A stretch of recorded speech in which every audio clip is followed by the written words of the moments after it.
시편 51편 1절부터 12절까지 말씀입니다. 하나님, 주님의 한결같은 사랑으로 내게 자비를 베풀어 주십시오. 주님의 크신 긍휼을 베푸시어 내 반역죄를 없애 주십시오.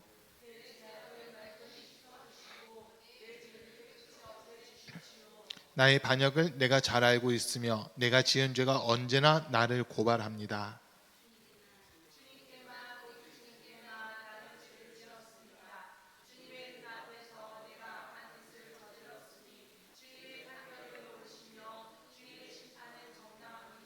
실로 나는 죄 중에 태어났고 어머니의 태속에 있을 때부터 죄인이었습니다.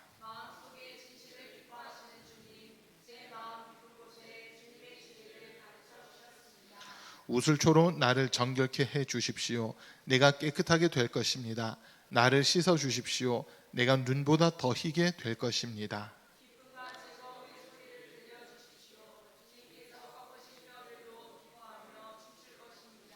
주님의 눈을 내 죄에서 돌리시고 내 모든 죄악을 없애 주십시오.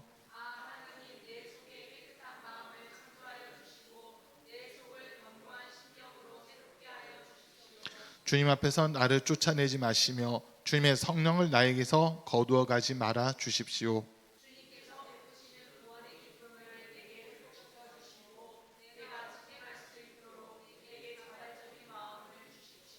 아멘. 오늘도 이렇게 금요 기도에 우리 참석하신 우리 모든 성도님들 삶 속에 주님이 주시는 신령한 은혜와 은사와 복이 늘 충만할 수 있기를 간절히 축복합니다. 우리 주변에 계신 분들에게 주님의 사랑 사랑합니다, 축복합니다고 인사하겠습니다. 주님의 사랑 사랑합니다, 축복합니다. 주님의 사랑 사랑합니다, 축복합니다. 내일부터 또 날씨가 엄청 추워진답니다. 다음 한 주간은 그냥 영하, 오전에는 그냥 무조건 영하고요. 낮 최고 온도도 뭐 4도, 5도 이 정도밖에 안 되는 것 같아요. 감기들 조심하시고요. 진짜 예수 맞이할 준비를 해야 되는 날씨가 갑자기 확 추워지는데 건강 관리 또 잘 하시기 바랍니다. 요즘도 보니까 독감도 많이 도는 것 같고 장염도 많이 도는 것 같고 이러는데 우리 성도님들 늘 건강하실 수 있기를 간절히 바랍니다. 이번 주간 이제 우리가 다윗을 통해서 다윗에 대한 말씀을 들으면서 어떤 사람들이 예수 맞이할 준비할 수 있는가라고 하는 이런 말씀들을 지금 듣고 있는데요. 주일날 들었던 말씀 잠깐 이렇게 생각해 본다면 다윗은 일단 다윗 하면 한마디로 정의를 내린다면 다윗은 하나님 마음에 합한 사람 또는 하나님 마음에 맞는 사람, 하나님 마음에 드는 사람이다라고 그렇게 정의를 내릴 수 있습니다. 그 모습이 먼저는 하나님을 전심으로 사랑했다라고 하는 거고요. 그게 이제 수요일날 우리가 말씀드릴 때 언약궤가 예루살렘으로 들어오는 그 모습들, 그리고 그 언약궤를 보면서 성전을 짓겠다라고 했던 그 마음들, 이거를 하나님이 정말 기쁘게 받으시는 이 모습들 우리가 살펴봤고요. 두 번째로 이제 다윗은 하나님을 두려워하는 그런 마음을 가지고 있었습니다. 이게 이제 세 번째 말하는 자기 신의 죄가 드러나고 발견됐을 때 주저하지 않고 그 자리에서 바로 무릎 꿇고 하나님 앞에 회개하는 그 모습을 다윗이 우리에게 보여주는 부분이기도 합니다. 그래서 이제 오늘은 다윗이 이 하나님을 정말 두려워하고 또 죄에 대해서 얼마나 철저하게 회개하는지 이 부분을 잠깐 보면서 함께 은혜를 나누고자 합니다. 이 다윗은 어떻게 보면 정말 큰 죄라고 지목당한 게 두 번의 죄가 있거든요. 그게 이제 사무엘 하에 있는 말씀을 놓고 보면 사무엘 하 12장과 24장 이렇게 두 군데 기록이 되어 있습니다. 11장에서 이 다윗이 우리아의 아내 바세바를 취하고 또 우리아를 전쟁터에서 가장 치열한 곳으로 보내서 죽게 하는 그 일들이 있었고요. 그리고 12장에서 나단 선지자가 하나님의 말씀을 가지고 다윗에게 와서 다윗을 책망하는 그 장면이 이렇게 기록되어 있습니다. 거기서 이제 하나님께서 이제 나단을 통해서 다윗에게 책망하신 말씀이 뭐냐면 다윗은 이미 모든 것을 가진 사람이란 거예요. 목동이었지만 그 목동을 왕으로 세워주셨고 이스라엘 내에서는 모든 것을 소유하고 모든 것을 가진 사람인데 약한 한 사람, 햇사람 우리아의 아내를 빼앗기 위해 우리아를 전쟁터에서 죽게끔 하는 이 일을 범한 것이 하나님 앞에서는 큰 죄가 되었다라고 그렇게 나단을 통해 책망을 하시게 됩니다. 그때 이 다윗은 나단의 책망을 들으면서 한쪽으로 왕의 권한이 있었기 때문에 왕이기 때문에 자기가 무엇이든지 할 수 있는 그 위치는 있었어요. 그럼에도 불구하고 나단을 대할 때 하나님을 대하는 그런 태도로 나단 앞에서 하나님께 나를 위해 기도해 주십시오. 내가 죄를 범했습니다라고 하면서 전심으로 회개하는 그 장면이 이렇게 기록되어 있습니다. 그때 이제 하나님께서 나단을 통해 다윗에게 하신 말씀이 몇 가지 이렇게 경고의 말씀하시는데 이 밧세바에게서 태어나는 첫 번째 아이는 죽게 된다라고 하는 겁니다. 그 아이가 죽게 된다. 그리고 두 번째는 다윗이 어쨌든 이 죄를 스스로 인정한 부분도 하나님이 보셨는데 그 죄로 말미암아 부끄러움과 수치를 당하게 되는데 다윗의 부인들이 다른 사람들에게 빼앗기게 되는 그런 모습들이 있을 거다라고 하는 그 이야기를 해요. 실제 전쟁을 통해서 다윗의 부인들이 이제 납치가 되고 이렇게 다른 왕에게 이렇게 납치가 되는 그런 일들도 실질적으로 일어나거든요. 그러나 하나님께서는 하신 말씀이 뭐냐면 다윗이 죄를 인정한 만큼 다윗의 죄는 용서해 주겠다라고 하는 그 말씀하고 있습니다. 용서는 받았지만 자기가 뿌린 그 씨의 열매들은 거두어야만 되는 그 부분들이 있었거든요. 그래서 다윗이 아이가 죽는다고 했을 때 아이가 태어났는데 정말 그 아이가 시름시름 앓기 시작하잖아요. 3일 동안 금식하며 하나님 앞에 막 울부짖고 하는 그 모습들이 기록되어 있어요. 그 모습을 보면서 신하들이 조마조마해서 아이의 상태라든지 이런 것들을 다윗에게 이야기를 하지 못하다가 아이가 죽고 난 다음에 다윗에게 아이가 죽었습니다라고 이야기하는데 다윗이 울음을 그치고 눈물을 흘리던 걸 다 씻고 그리고 옷을 다시 단장하게 입고는 신하들과 함께 음식을 먹는 그런 모습이 있거든요. 신하들이 궁금해서 물어보는 거예요. 아니 아이가 살아있을 때는 그렇게 금식하고 울고 기도하셨는데 아이가 죽자마자 금식을 그치시고 음식을 드시는데 이게 무슨 일입니까? 라고 이렇게 묻게 돼요. 그때 다윗의 입에서 하는 말이 하나님께서 내 죄를 용서해 주시고 나를 불쌍히 여겨주셔서 이 아이가 살아있는 동안에 하나님께서 혹시라도 이 아이를 살려주실 수도 있지 않을까 해서 이 아이를 위해 나는 기도한 거다. 그러나 아이가 죽은 이후에는 내가 아무리 기도한들 이 죽은 아이를 다시 살릴 수도 없고 다시 데리고 올 수도 없으니 더 이상 금식할 이유가 없어진 거다라고 하는 이런 이야기를 다윗이 하거든요. 그 모습을 보면서 다윗이 하나님께 전심으로 기도하는 이 모습이 다윗이 하나님을 정말 두려워하고 있는 그런 모습이었구나라고 하는 것을 깨닫게 돼요. 자, 오늘 이제 우리가 읽은 시편 51편 말씀이 다윗이 우리아의 아내 밧세바를 범한 이후에 나단 선지자에게 책망을 들으면서 바로 주님 앞에 회개한 그 장면이 이렇게 시로 기록이 되어 있습니다. 시로 기록되어 있는데 1절부터 잠깐 보면은 하나님 주님의 한결같은 사랑으로 내게 자비를 베풀어 주십시오. 주님의 크신 긍휼을 베푸시어 내 반역죄를 없애 주십시오. 내 죄악을 말끔히 씻어 주시고 내 죄를 깨끗이 없애 주십시오. 나의 반역을 내가 잘 알고 있으며 내가 지은 죄가 언제나 나를 고발합니다 라고 하는 이런 기도를 먼저 올리고 있습니다. 지금 다윗이 정말 왕들 중에 최고의 왕이다라고 하는 그런 칭함을 받는 사람임에도 불구하고 하나님 앞에 자신을 세웠을 때 하나님 앞에서 자기 자신을 세워놓고 보니까 한 가지가 발견되는 거예요. 그게 뭐냐면 나는 죄인입니다라고 하는 이 부분이거든요. 우리가 사람들 앞에서는 우리의 죄를 혹시 감출 수도 있고 혹시 이렇게 안 보이게끔 숨길 수도 있고 나라고 하는 존재를 온갖 것으로 포장을 해서 이쁘게 아름답게 보일 수는 있어요. 그런데 하나님 앞에서는요, 하나님은 우리의 겉모습을 보고 우리를 판단하신 분이 아니라 우리의 중심을 보고 계신다고 했잖아요. 우리가 하나님 앞에 설 때 우리의 모든 죄가 다 드러나 버리거든요. 이거는 우리가 죄를 숨긴다고 해서 그 죄가 숨겨지는 것이 아니라 하나님 앞에서는 숨겨졌던 모든 죄까지 다 드러날 수밖에 없는 그런 모습을 우리는 기억을 해야 된다고 한 겁니다. 그래서 다윗은 지금 그걸 먼저 인정한 거예요. 내가 주님 앞에서만큼은 죄인입니다라고 하는 이 고백이거든요. 마치 누가복음에서 보면 베드로와 안드레 이 두 사람이 그 배를 예수님이 빌려 타시고는 거기에 모인 사람들이 말씀을 전하신 장면이 나와요. 그때 이제 베드로와 안드레는 밤새 그물을 던졌지만 한 마리도 잡지 못하고 그 아침이 돼서 그물을 정리하고 있는데 예수님이 베드로의 배를 빌려 타신 거거든요. 말씀을 다 전하신 이후에 베드로에게 수고스럽지만 한 번 더 들어가서 깊은 데 들어가서 그물을 내리십시오라고 하는 그 이야기를 할 때 베드로의 대답이 우리가 밤이 맞도록 수고하였지만 한 마리도 잡지 못했습니다. 그러나 선생님의 말씀에 의지하여 다시 한 번 더 그물을 내리리다라고 하면서 배를 타고 가거든요. 그 그물을 던졌는데 아주 많은 물고기를 잡게 돼요.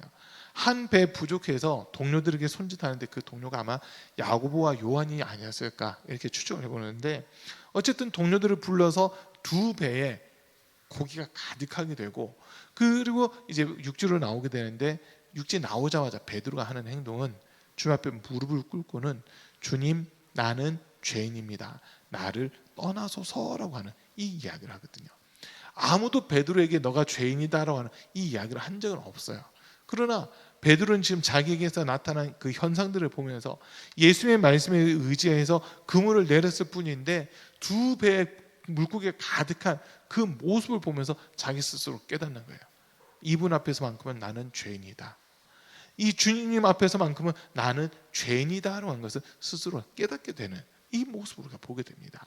바울도 마찬가지예요. 바울이 예수님을 믿는 사람들을 박해하고 핍박하는 데 가장 앞장섰던 사람이었지만 그가 아나니아라고 하는 제사장을 통해 안수받으면서 눈에서 비늘 같은 것이 벗겨지고 밝히 보게 되잖아요. 그리고 아라비아 광야로 가서 이제 훈련을 받고 영적인 것들을 깨달아 간 이후에 안디옥 교회를 통해 파송을 받게 되거든요. 그 파송을 받은 이후에 이 바울은 뭐 가는 곳마다 교회를 세우고 또 가는 곳마다 예수님의 복음을 전하는데 그때마다 성령의 역사들이 나타나고 성령의 권능이 나타나게 되거든요. 하나님의 그 영적인 은혜를 어떤 사람보다도 더 깊이 경험하고 더 많이 깨달은 사람이 이 바울이라고 볼 수 있습니다. 고린도 후서 12장에서 보면은 바울이 세 번째 하늘에까지 올라가는 내용이 이렇게 기록되잖아요. 14년 전에 어떤 한 사람은 내가 알고 있는데 그 사람이 몸 안에 있었는지 몸 밖에 있었는지 나는 알지 못하지만 주님은 아십니다. 그 사람이 셋째 하늘에 올라가서 감히 말할 수 없는 기이한 광경들을 보고 말씀을 들었다라고 그렇게 기록하고 있는데 그 바울이 안다라고 표현한 그 사람이 사실 바울 자기 자신이거든요.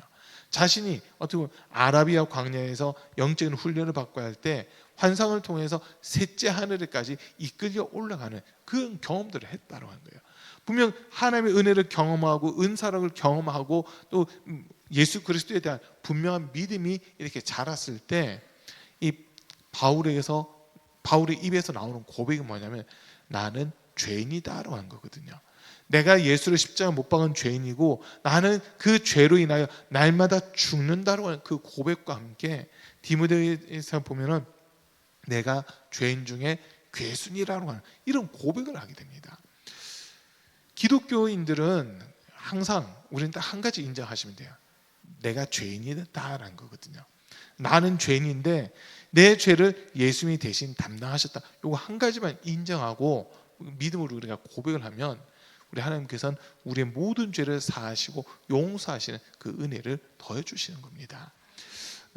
우리가 청소를 아무리 깨끗하게 하고 정말 열심히 청소를 한다 하더라도 햇빛 하면 쫙 비춰보세요. 먼지가 다 보입니다. 분명 좀 전에 청소 다 했어요. 물걸레로 다 닦고 행주 다 닦고 했는데도 또 햇빛이 강력하게 내리칠 때 보면 먼지가 엄청나게 많이 보이는 그런 모습들 있잖아요. 이 전기 뭐 이런 전등 밑에서는 우리가 먼지를 볼래야 잘 안 보입니다. 지금 여러분 혹시 눈에 먼지들 보이세요? 먼지 막 움직이는 것들 거의 안 보이실 거예요. 그런데 여기에 이제 한낮에 창문이 열려서 햇빛이 강력하게 이렇게 째잖아요. 똑같은 장소에 똑같은 사람들이 있는데도 불구하고 햇빛이 비춰지는 그 순간을 보면 먼지가 어마어마하게 이렇게 보이는 그런 모습들이 있잖아요. 그런 거예요. 주님 앞에서는요, 우리의 죄가 감춰질래 감춰질 수 없고 다 드러날 수밖에 없다고 하는 거거든요. 그래서 바울은 죄송해요. 다윗은 그것을 인정하는 겁니다. 내가 죄악 중에 태어났고 또 내가 삶 속에서 보니까 죄가 이렇게 끝이 없는 이런 모습인데 내가 하나님께 구하는 것은 내 모든 죄를 용서해 주십시오라고 하는 이거를 지금 하나님께 구하고 있는 겁니다. 그러면서 이제 지금 6절 7절 말씀에서 보면요, 7절에서 4절 말씀 먼저 읽고 넘어갈게요. 4절에 보면 주님께만 오직 주님께만 나는 죄를 지었습니다. 주님의 눈앞에서 내가 악한 짓을 저질렀으니 주님의 판결은 옳으시며 주님의 심판은 정당합니다.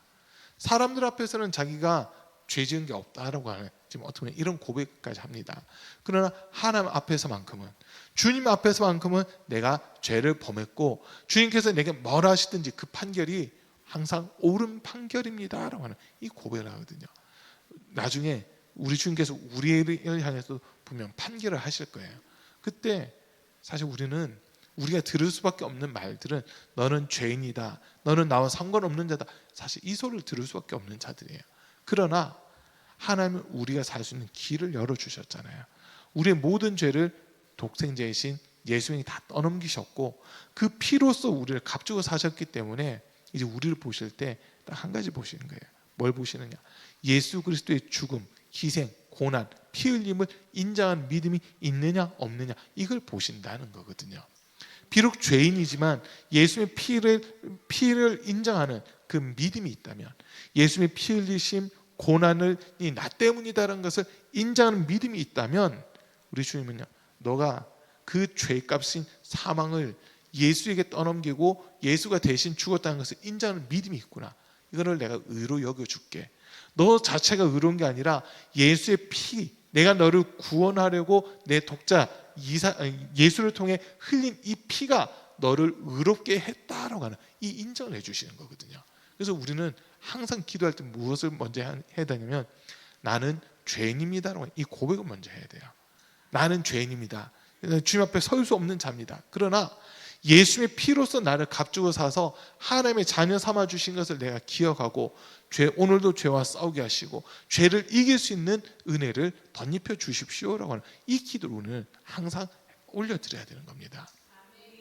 예수님의 그 피의 공로를 잠시라도 잊어버리면 죄 앞에 그냥 노출이 되거든요. 그러나 그 피의 공로를 인정하고 피 흘리신 고난, 희생, 그 은혜를 기억한다면 우리는요, 죄와 싸울 수밖에 없는 그런 존재가 된다라고 하는 겁니다. 그래서 지금 다윗은 하나님 앞에 제일 먼저 구하는 게 딴 게 아니에요. 내 죄를 용서해 달라고 하는 그걸 지금 하나님 앞에 구하고 있습니다. 그러면서 7절 말씀에서 보면 우슬초로 나를 정결케 해 주십시오.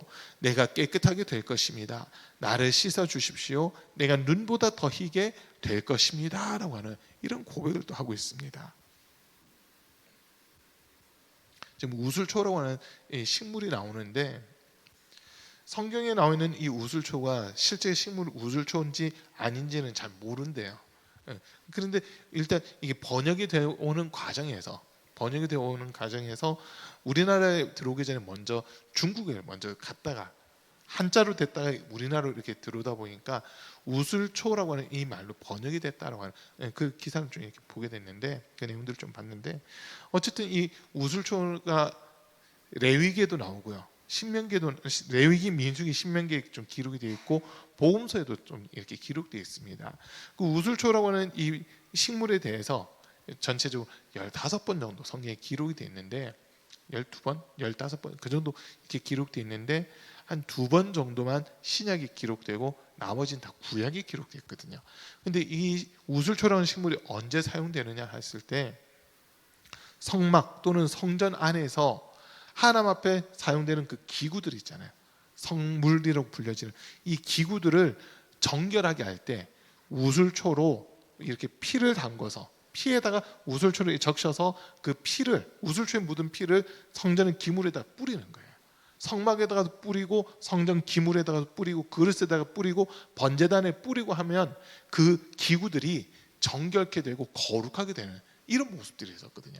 그래서 이 우슬초로 지금 우슬초로 나를 정결케 해 주십시오라고 이 말은 죄값은 사망인데 사망이라는 말은 피를 흘렸다는 거잖아요.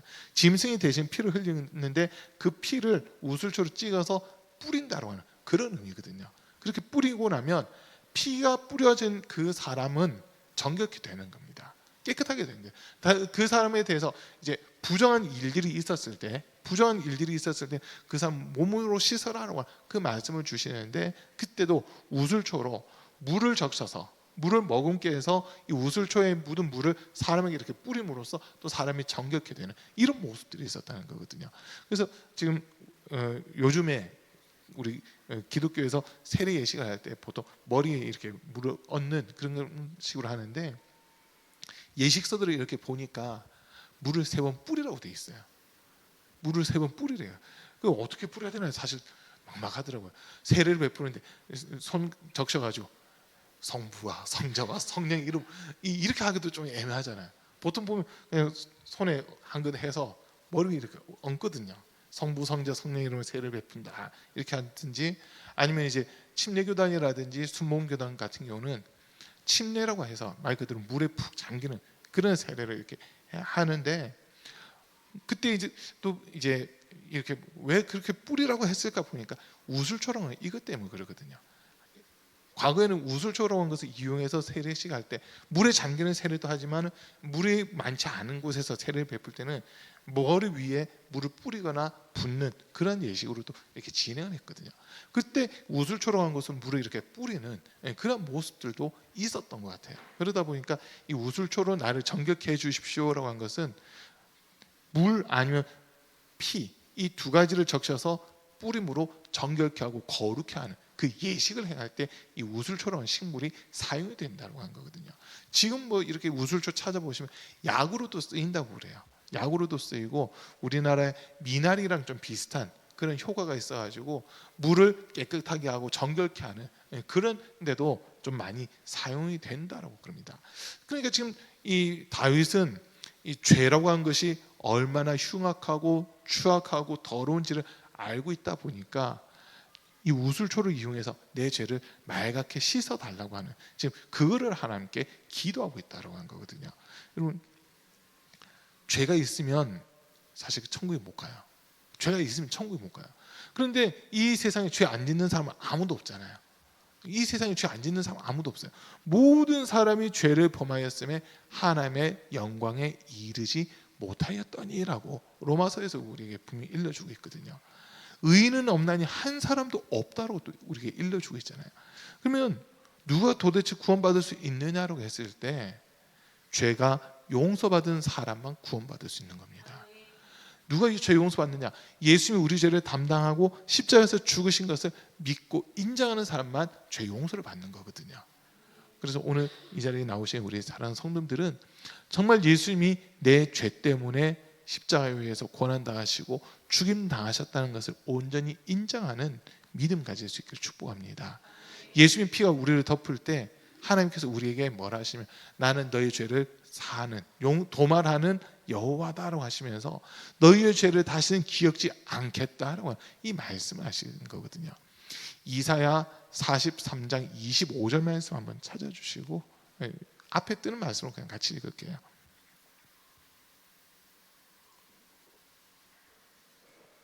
이사야 43장 25절 말씀입니다. 한번 같이 읽습니다. 시작. 곧 나는 나를 위하여 내 허물을 도말하는 자니 내 죄를 기억하지 아니하리라. 자, 우리 하나님께서 우리 죄를 기억하지 않겠다라고 분명히 말씀하시거든요. 우리 죄를 없앨 수 있는 분이 하나님이시라는 거예요. 그래서 우리는 하나님 앞에 내가 죄인입니다, 내 죄가 예수님 십자가 못 박았습니다라는 것을 분명하게 인정할 때 우리 주님은 그래, 너 죄가 예수를 십자가 못 박은 것을 너가 인정하고 있으니까 내가 너의 죄는 기억지 않겠다라고 하시면서 우리 죄를 용서해 주시겠다라고 이 약속의 말씀을 주시는 겁니다. 그리고 또 이 말씀 보면요, 9절부터 또 잠깐 볼게요. 9절부터 말씀을 보면 주님의 눈을 내 죄에서 돌리시고 내 모든 죄악을 없애 주십시오. 아 하나님, 내 속에 깨끗한 마음을 창조하여 주시고 내 속을 견고한 심령으로 새롭게 하여 주십시오. 주님 앞에서 나를 쫓아내지 마시며 주님의 성령을 나에게서 거두어 가지 말아 주십시오라고 하는 이런 기도를 또 올리고 있습니다. 지금 주님의 눈을 내 죄에서 돌리시고, 내 죄가 있는데 이 죄를 이미 우슬초에 피를 먹으면서 뿌렸잖아요. 그 피로 말면 그 피를 보시고 이 내 죄는 더 이상 보지 말아 주십시오라고 지금 그걸 요구하고 있거든요. 우리가 주님 앞에 요구하는 것도 이 부분이에요. 우리가 이 성경을 쭉 보면 죄는 사실 두 종류거든요. 영생과 관련해서, 영생 또는 구원과 관련해서 구원받지 못하는 죄가 있어요. 구원받지 못하는 죄, 영생에 들어가지 못하는 죄, 천국에 들어가지 못하는 죄가 분명히 있어요. 또 반대로 죄는 죄인데 구원받지 못할 만한 그런 죄는 아니고 언제든지 고칠 수 있는 그런 죄들도 있다는 거거든요. 그 구원받지 못하는 죄가 뭐냐라고 했을 때 요한복음 16장에서 있는 말씀을 보면 예수를 믿지 않는 것, 그 죄만큼은 구원에 이를 수 없는 그런 죄가 된다라고 우리에게 명확하게 가르쳐주고 있습니다. 자, 근데 이제 말씀을 쭉 보다 보니까 이 구원받지 못하는 죄 특징이 한 가지 있더라고요. 그걸 잠깐 또 찾아보는데 로마서 1장입니다. 말씀 그냥 앞에 화면으로 띄워주시고 로마서 1장 26절부터 해서 잠깐 좀 말씀을 볼게요. 로마서 1장 24절부터 32절까지인데요. 로마서 1장 24절부터 32절까지 말씀을 제가 한 절 읽고 우리 성도님들 한 절 읽고 앞에 나온 말씀으로 같이 한번 교독을 해보겠습니다.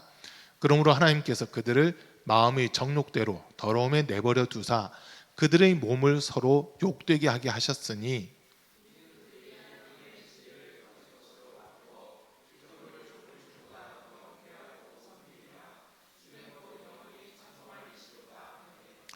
이 때문에 하나님께서 그들을 부끄러운 욕심에 내버려 두셨으니 곧 그들의 여자들도 순리대로 쓸 것을 바꾸어 영리로 쓰며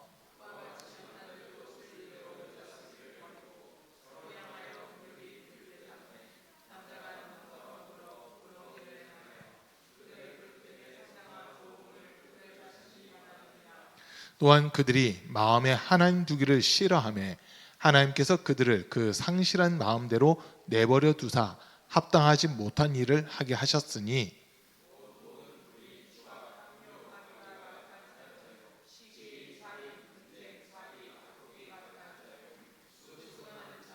비방하는 자요 하나님께서 미워하시는 자요 능욕하는 자요 교만한 자요 자랑하는 자요 악을 도모하는 자요 부모를 거역하는 자요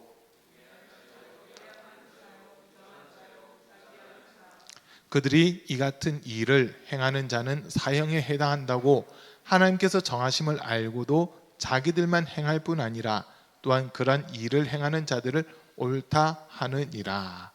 자, 지금 말씀에서 온갖 죄악들이 쭉 기록되어 있는데 여기서 그만 읽은 말씀에서 28절 말씀이 어떻게 보면 제일 중요하거든요. 그들이 마음에 하나님 두기를 싫어하며 이 사람들이 죄 짓는 제일 큰 이유가 뭐냐라고 했을 때 마음에 하나님 두기를 싫어하기 때문에 하나님 뜻에서 벗어나고 죄를 짓게 된다라고 하는 겁니다. 그러니까 앞에서 이제 그 앞절들은 어떻게 보면 동성애에 대한 말씀들을 이렇게 또 기록을 해놨잖아요. 순리대로 쓰지 않고 영리대로 쓴다라고 하면서 남자와 남자가 여자와 여자가 성욕이 부릴 듯 일어나는 이런 모습들. 근데 그런 모습들이 다 어디에서 나오느냐? 마음에 하나님 두기 싫어하는 이 모습에서부터 시작이 된다라고 하는 거거든요.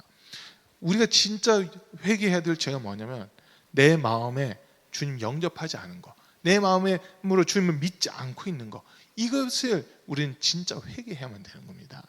자, 다윗이 지금 자기 죄를 때문에 하나님 앞에 회개를 하는데 그냥 다윗이 그냥 회개하는 게 아니라 지금 자기의 이 죄가 드러난 것 이 자체가 하나님 앞에서 너무나도 부끄럽다는 것을 지금 인정하고 있거든요.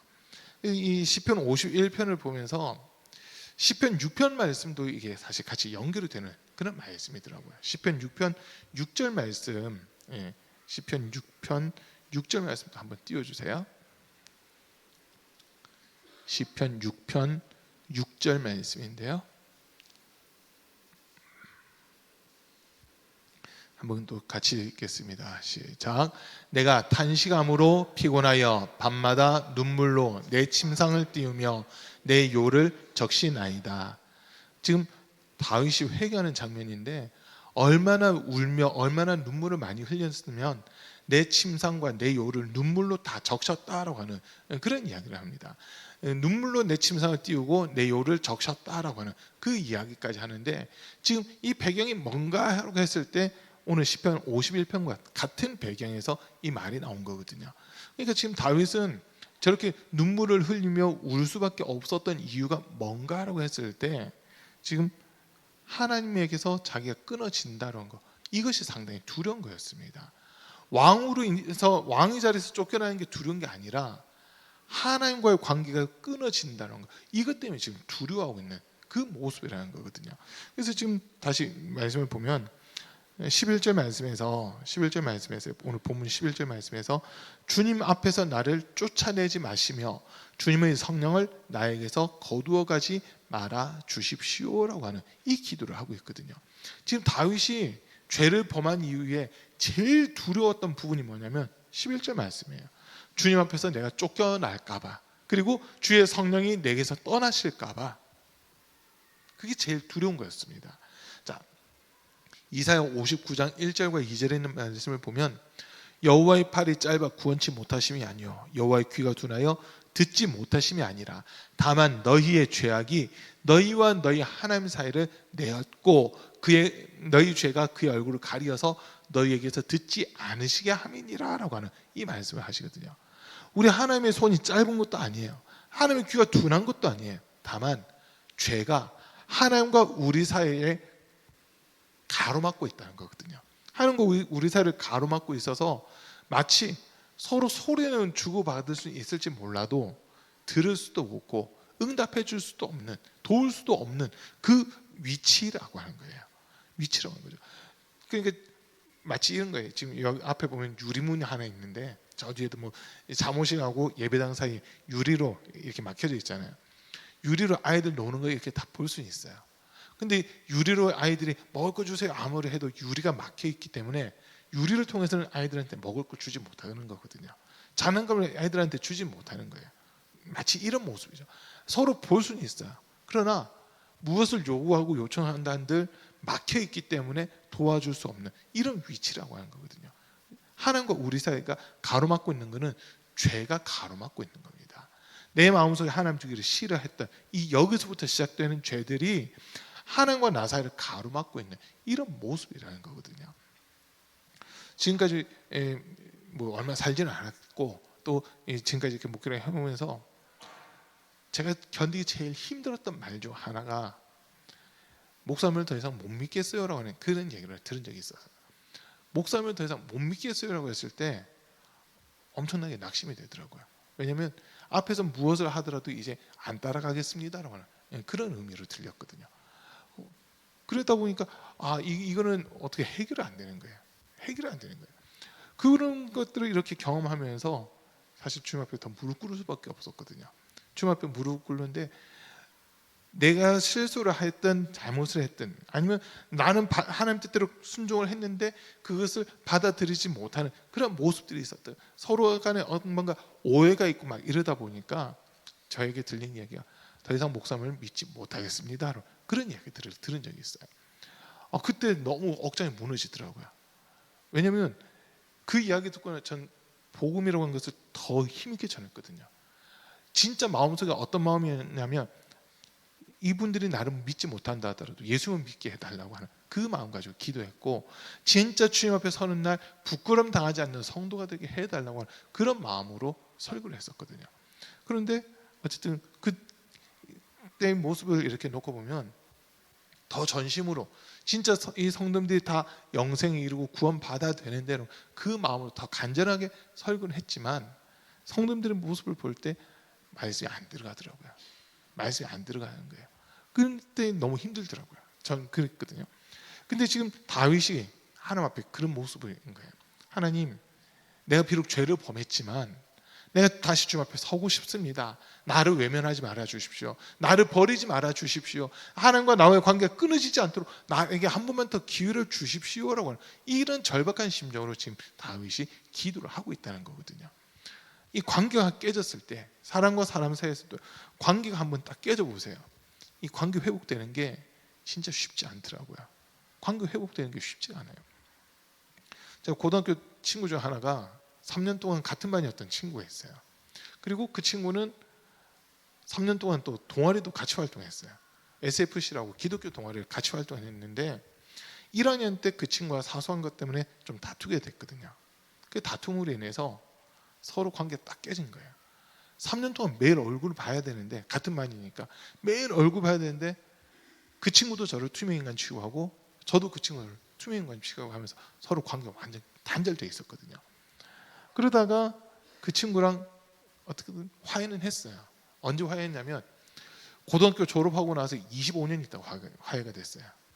거의 25년 이렇게 지나서 화해를 했거든요. 우연찮게 전화가 온 거예요.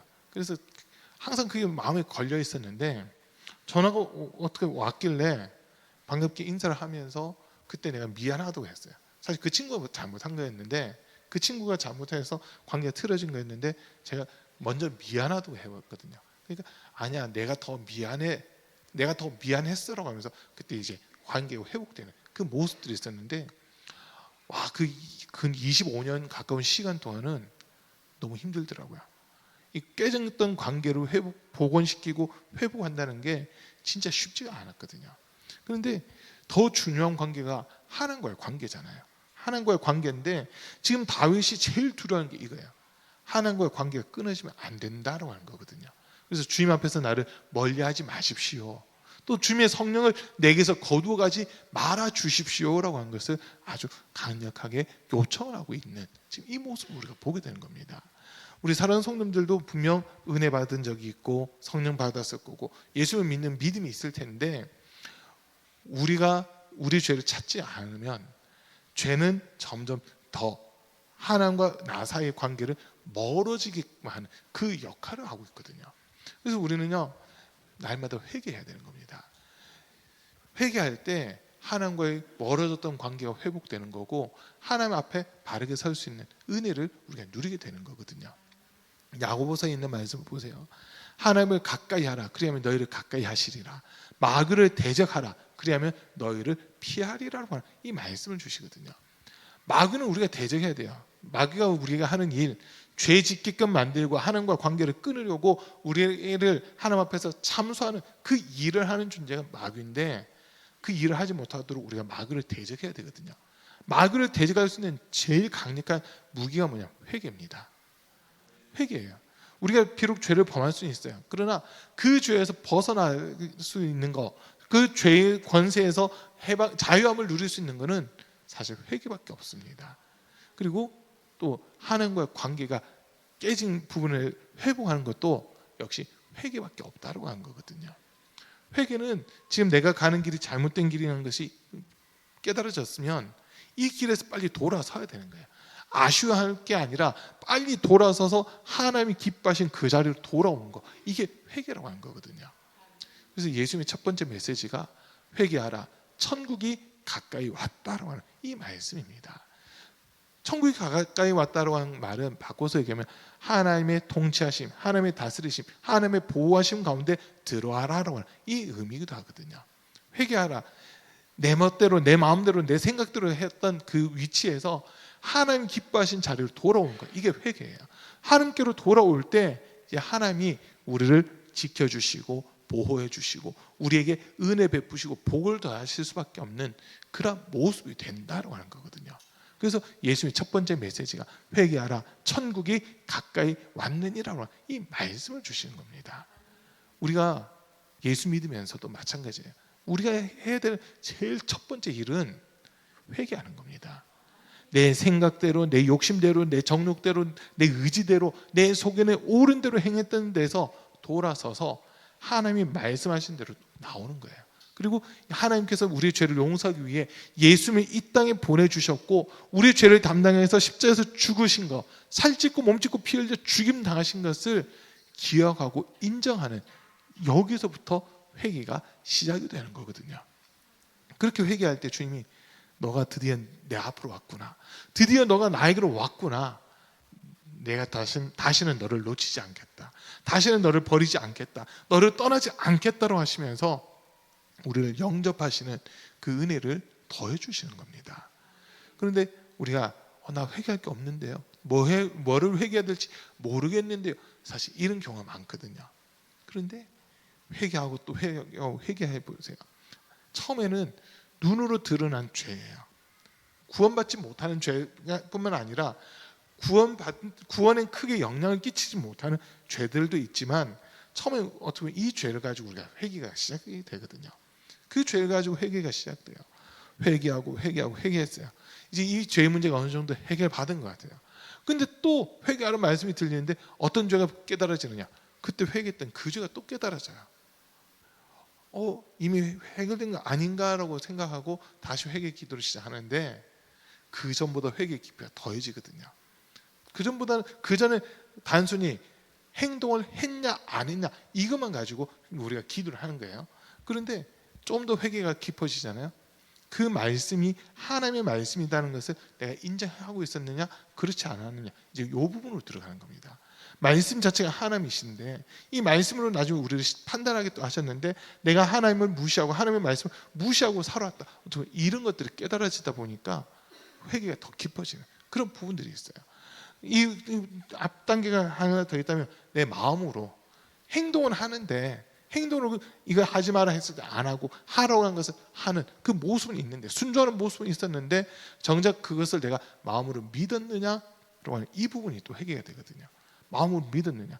그 다음에 더 들어간 게 이 말씀이 하나님이신데 말씀을 하신 분이 하나님이신데 내가 이 말씀에서 벗어났다는 것은 내가 하나님께 불순종하고 있는 모습이다. 이 모습 때문에 회개하게 되는 그 모습이 되는 거거든요. 그래서 어떤 분들에게는 도둑질하지 마라. 이게 회개거리가 돼요. 처음에는 남의 물건 훔친 거, 소도둑, 바늘도둑처럼 큰 거는 아닌데 작은 건 남의 물건 훔치고 했던 거, 요거 가지고 회개를 시작해요. 나중에는 그 회개가 어디로 가냐면 주일 성수가 11조로 간 것으로 가거든요. 똑같이 도둑질 하지 말랬는데 주일 성수가 11조로 간다니까요. 주일 성수는 시간의 주인이 하나님이신데 하나님의 시간을 내가 도둑질한 이 부분 가지고 회개가 되는 거고요. 11조로 갔을 때 모든 물질의 주인이 하나님이신데 그 하나님의 것을 내가 도둑질했다는 것 때문에 회개가 되는 이 부분들이 되는 거예요. 그리고 더 나가서 이제 하나님은 우리에게 좋은 걸 주려고 하시는데 우리가 욕심을 부림으로써 더 가지려고 했다는 이런 부분들까지 기억되면서 회개가 되거든요. 그러니까 회개를 하고 하다 보면요, 회개의 깊이가 점점 더해지는 이 모습들이 분명 나타나게 되는 겁니다. 제 아내가 그래요. 우리 박은혜 사모가 하는 얘기가 이제 뭐 부흥회가 됐든 목회자 집회가 됐든 참석하면 딱 한 가지 가지고만 지금까지 회개를 했대요. 제일 많이 회개한 거 한 가지 얘기를 해주는데 그게 뭐냐면 돕는 배필되지 못한 거 가지고 회개하는 이 부분이었다고 이야기를 하거든요. 그래서 그거 가지고 한참 회개를 했다는 거예요. 회개를 하고 이제 이게 돕는 배필 되지 못한 거, 그렇지 이제 내가 돕는 배필 돼야지 하고 막 결단도 하고 마음도 새롭게 했어요. 근데 그 다음번 또 다른 집회 갔는데 돕는 배필에 대한 말씀을 들으면서 그거 가지고 또 회개를 시키더라는 거예요. 그 회개를 하다 보니까 그 다음 이제 깨달아지는 부분들이 있더라는 거예요. 뭐냐면 목회자 가정이잖아요. 목회자 부부잖아요.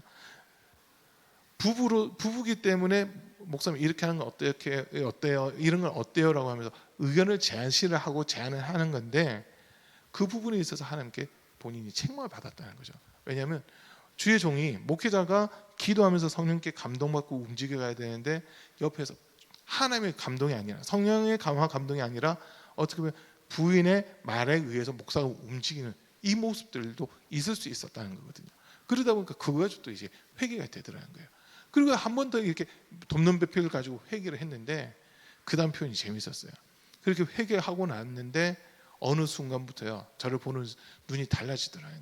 눈에서 그냥 막 하트 뿅뿅뿅 나오고 막 이랬다고 그런 얘기를 하더라고요. 그러니까 돕는 배필 되지 못했던 거 가지고 회개했을 때 처음에 행위 자체만 가지고 회개를 한 거예요. 행위 자체만 가지고 회개를 했는데 그 다음에는 행위보다도 이 어떻게 보면 목회자는 하나님이 쓰신 종인데 내 남편이라고 생각했던 이 부분 가지고 이제 회개가 된 거죠. 그리고 더 나아가서는 월권을 했다고 해요. 이 부분들이 스스로 인정되다 보니까 회개를 한 거예요. 근데 그 회개했을 때 처음에는 제가 돕는 배필로 잘할게요 막 이랬던 부분들이 마지막 갔을 때는요 그냥 사랑스럽더래요. 그냥 사랑스럽대요. 그 말을 이렇게 들으면서 주님께서 그 마음까지도 생각까지도 이렇게 바꿔주시는 거구나 이걸 많이 깨달았거든요.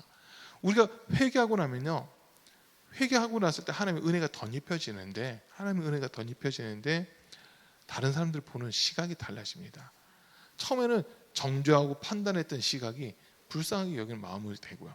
그 다음에는 사랑하는 마음으로 가거든요.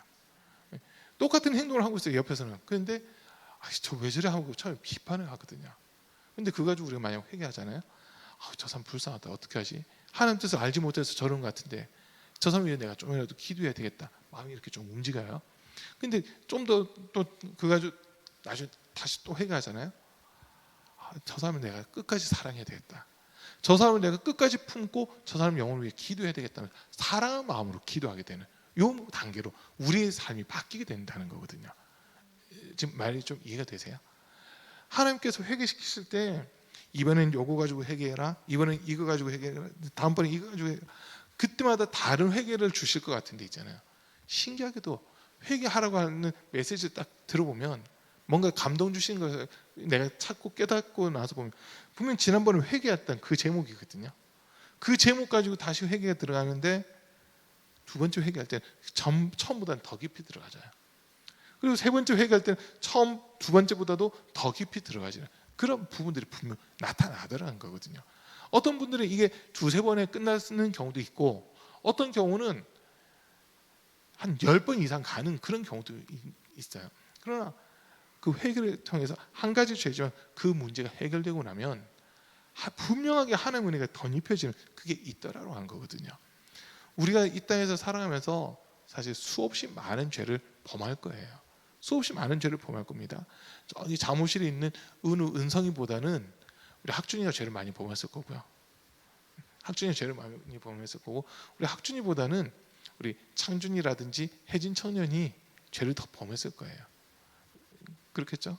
그리고 이 청년들보다는 이제 장년층보다는 노년층들이 어떻게 보면 살아온 인생이 더 길고 이러다 보니까 죄를 더 많이 범했을 수도 있어요. 그리고 또 성도님들보다는 목회자들이 죄를 더 많이 범해요. 왜냐하면 알고 있기 때문에 죄를 더 많이 범하는 그런 경우들이 있거든요. 그리고 죄를 찾는 만큼이 어떻게 보면 내 죄의 목록들이 늘어나는 거잖아요. 난 큰 죄 안 지었는데 큰 죄를 안 지은 경우들은 내가 무엇을 회개해야 될지 사실 잘 모르는 경우들도 상당히 많이 있습니다.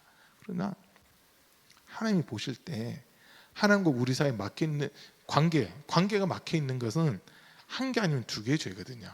큰 거 한 개 아니면 두 개의 죄예요. 돌을 갖다가 어떤 구멍에 큰 돌 하나 딱 막아 놔 보세요. 그러면 다른 건 거의 못 들어가거든요. 근데 큰 돌 그 하나 제거하고 나면 잔잔한 것들은 그냥 쑥 하고 다 흘러내려가는 그런 모습들이 있잖아요. 비슷해요. 하나님과의 관계에서 막혀 있는 거는 한 개 아니면 두 개더라고요. 한 개 아니면 두 개, 큰 게 딱 막혀 있어요. 요거만 제하고 나면 나머지는 우리가 회개하지 않았는데도 문제들이 해결되는 그런 부분들을 많이 보게 된다는 거죠.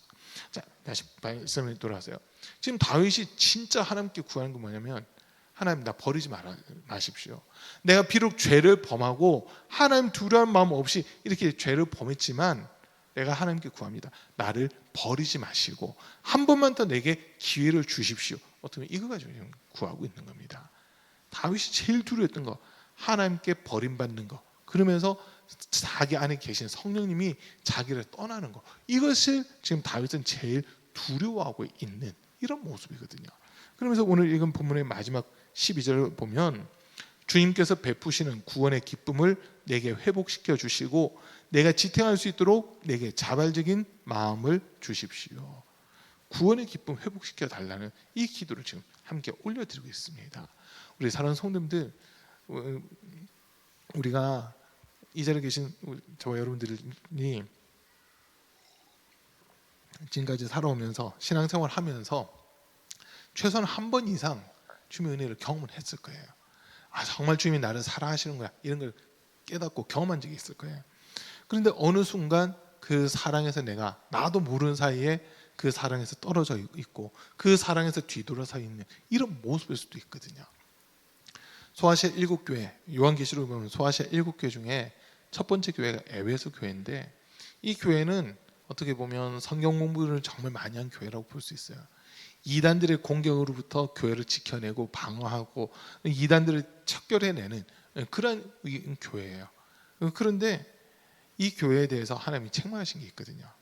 처음 사랑을 버렸다라고 한 거예요.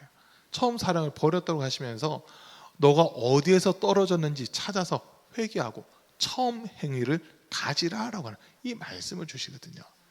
처음 주님을 뜨겁게 사랑했던 거, 처음 주님과의 그 주님의 은혜 가운데 거했던 거, 그 모습들을 회복해야 된다라고 하는 그 메시지를 이렇게 주고 있잖아요. 그걸 보는 거예요. 다윗이 주님과 뜨겁게 영적인 교제를 나누고 기도하고 은혜 가운데 가했던 그 시절이 분명히 있었거든요. 그런데 왕이 되어지고 또 힘을 갖게 되고 육체적으로 자기가 원하는 것들을 다 소유할 수 있는 그 위치에 섰을 때 하나님과의 그 뜨거웠던 사랑, 이게 어느 순간 식어져 버렸던 겁니다. 그게 식어져 버렸어요. 그러니까 내 육체가 원하는 대로 하게 되는 이런 모습이 된 거거든요. 우리 죄는요 아주 단순합니다. 육신의 정욕, 안목의 정욕, 이생의 장, 딱 이거 가지고 우리한테 공격하거든요. 마귀가 예수님 시험할 때도 요 세 개 가지고 공격한 거예요. 육신의 정욕, 돌을 떡으로 만들어 먹어라. 죄송해요. 떡을 돌로 만들면 못 먹는 거죠. 돌을 떡으로 만들어 먹어라. 육신의 정욕이에요. 그리고 누가복음에 있는 표현대로 하면 눈에 보이는 모든 천하의 영광을 보여주고 하늘 아래 모든 천하의 영광을 예수님에게 보여주고 자기가 한번 엎드려 절하라고 했잖아요. 그게 뭐냐면 안목의 정욕이거든요. 보이게끔 해고는 이거 줄게 속이는 거죠. 그래서 세 번째로 성전에서 뛰어내려 봐라. 주의 천사들이 너를 받아줄 거다. 이생의 자랑이에요. 나 성전에서 뛰어내렸을 때 천사가 나 받아줬어. 요거 자랑하게끔 하는 이생의 자랑. 이걸 가지고 예수님을 시험했거든요. 근데 지금도 마찬가지라는 거예요. 이 마귀라는 존재는 지금도 성도들을 공격하는 루트가 육신의 정욕, 안목의 정욕, 이생의 자랑, 딱 그 루트를 가지고 공격을 합니다. 여기서 근데 우리가 넘어질 경우가 너무나도 많더라는 거예요. 왜 넘어지느냐 했을 때 하나님과의 관계가 서운해진 거죠. 다른 뭔가 틈타고 들어오다 보니까 뜨겁게 하나님을 사랑했던 게 뜨뜻미지근해지는 이런 모습들, 하나님의 사랑에서 내가 한 발자국 물러서 있는 이런 모습들이 되더라고 한 거거든요. 그래서 지금 오늘 이 다윗의 모습을 보면서 다윗이 진짜 두려운 거, 하나님 사랑에서 떨어지는 것을 두려워하고 있고 하나님의 성령이 자기에게서 떠난 것을 두려워하면서 하나님께 정말 요청하는 게 뭐냐, 구원의 감격을 다시 회복시켜 달라고 하는, 구원의 기쁨과 감격을 다시 회복시켜 달라고 하는, 지금 그거를 구하고 있는 거거든요. 이거를 주님이 보시는 거예요.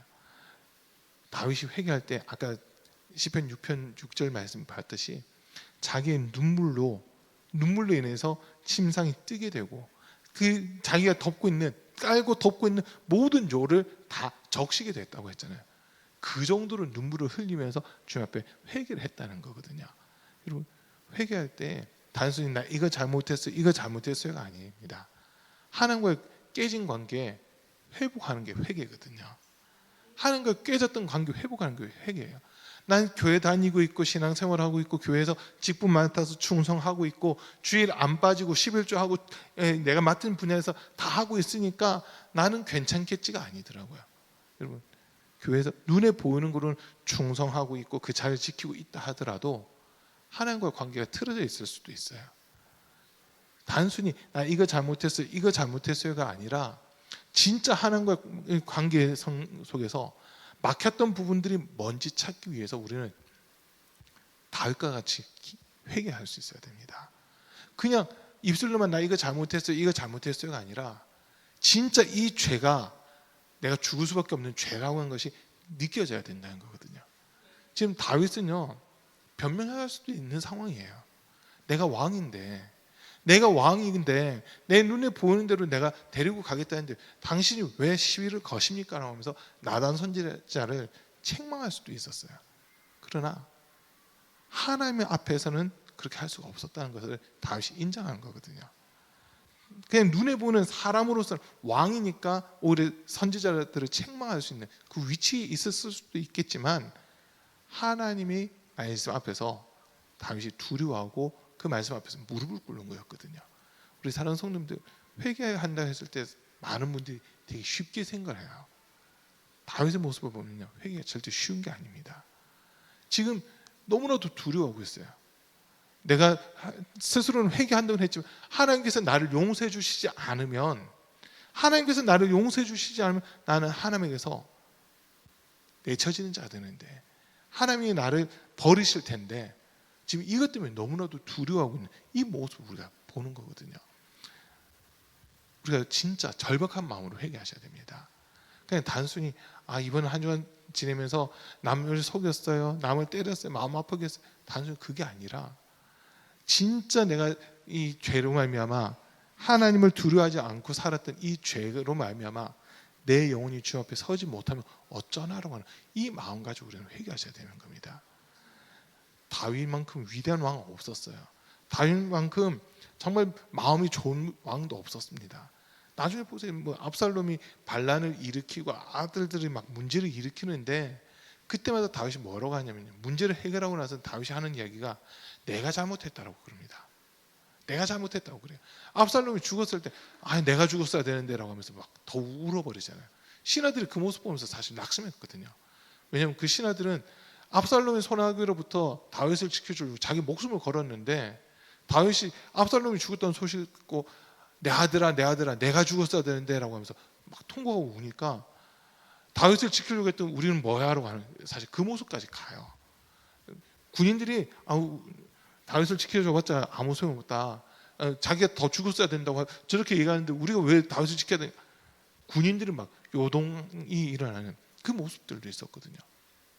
근데 다윗의 마음은요, 딴 것보다도 그만큼 다른 사람들을 먼저 생각하는 그런 마음이 사실 다윗이 있었던 거예요.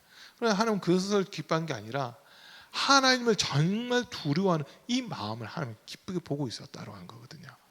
우리 사랑하는 성도님들, 하나님 두려운 마음 가지셔야 됩니다. 회개할 때 진짜 우리가 회개할 때는요, 다윗과 같이 주님, 나를 주님 앞에서 쫓아내지 마십시오. 내게 보내주신 주의 성령을 내게서 거두지 말아 주십시오. 다시 한번 더 내게 기회를 주십시오라고 이런 마음 가지고 우리가 회개해야 됩니다. 그렇게 진짜 영생이로 하는 거예요, 구원이로 한 것을 놓고 회개를 하다 보면요, 회개를 건성으로 할 수 없어요. 건성으로 할 수 없고 진짜 몇 날 며칠씩 금식하면서 회개하게 되는 그런 일들도 일어나게 된다는 거거든요. 하나님 지금 다윗의 중심을 보시는 거예요. 진짜 하나님께 붙고 싶어서 몸부림치고 있고 하나님에게서 뒤돌아서지 않으려고 몸부림치고 있는 그 다윗의 모습을 하나님이 보시면서 너가 진짜 내 마음에 합한 자다, 너가 정말 내 마음을 기쁘게 하는 자다라고 하면 그 인정을 해주고 있는 거거든요. 우리 사랑하는 성도님들도 우리가 하나님과의 관계에서 막혀 있는 것이 있을 때 회개를 통해서 그 막힌 것을 뚫어야만 되는데 그냥 하나님 잘못해서 이게 아니라 진짜 그 죄의 무게를 우리가 느낄 만큼 그 죄 때문에 하나님이 마음 아파하시고 슬퍼하고 있는 것을 느끼면서 주님 앞에 전심으로 회개할 수 있는 그 은혜가 있어야 되는 겁니다. 회개하고 나면 주님께서 이제 우리에게 선물을 주시거든요. 사도행전 2장 38절 말씀을 보면 너희가 다 회개하여 각각 예수 이름으로 세례를 받으라. 그리하면 너희가 죄 사함을 받고 성령을 선물로 받으리니라고 하는 이 말씀하잖아요. 회개했을 때 주님이 우리에게 주시는 선물이 뭐냐면 먼저는 죄 사함이에요. 그다음에 성령을 또 선물로 주신다라고 약속하셨습니다. 우리가 성령 충만할 수 있는 방법은 회개를 통해서 우리의 죄가 용서받고 사함 받고 나면 성령 충만함 얻을 수 있게 되는 거거든요. 그래서 우리 사랑하는 성도님들의 삶이 더욱더 주님께 가까이 나아가고 주님이 보실 때 가장 기뻐하시고 가장 영광 받으실 수밖에 없는 우리 성도님들의 삶이 되시기를 주님의 이름으로 간절히 축복합니다.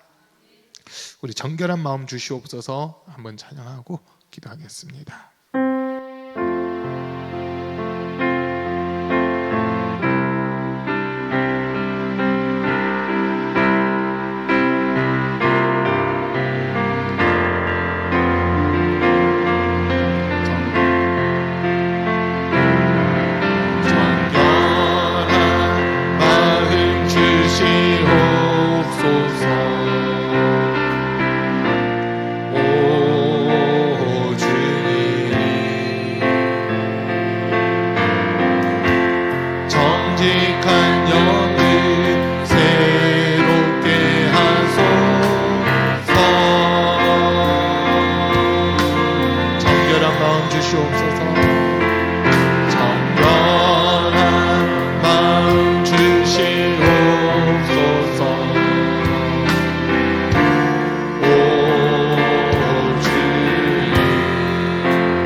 정결한 마음 주시옵소서.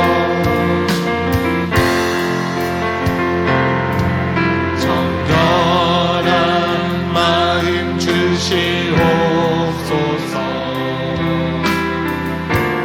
오 주님, 정직한 영을 새롭게 하소서. 정결한 마음 주시옵소서. 정결한 마음 주시옵소서. 오 주님,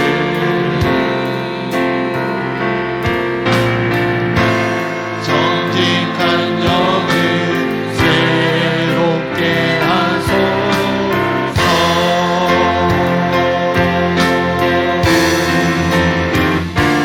나를 주님 앞에서 멀리 하지 마시고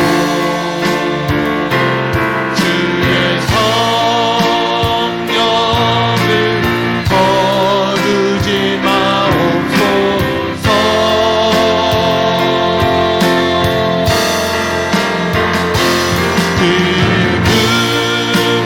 원의 기쁨 다시 회복시키시고 변치 않는 나 내 안에 주소서.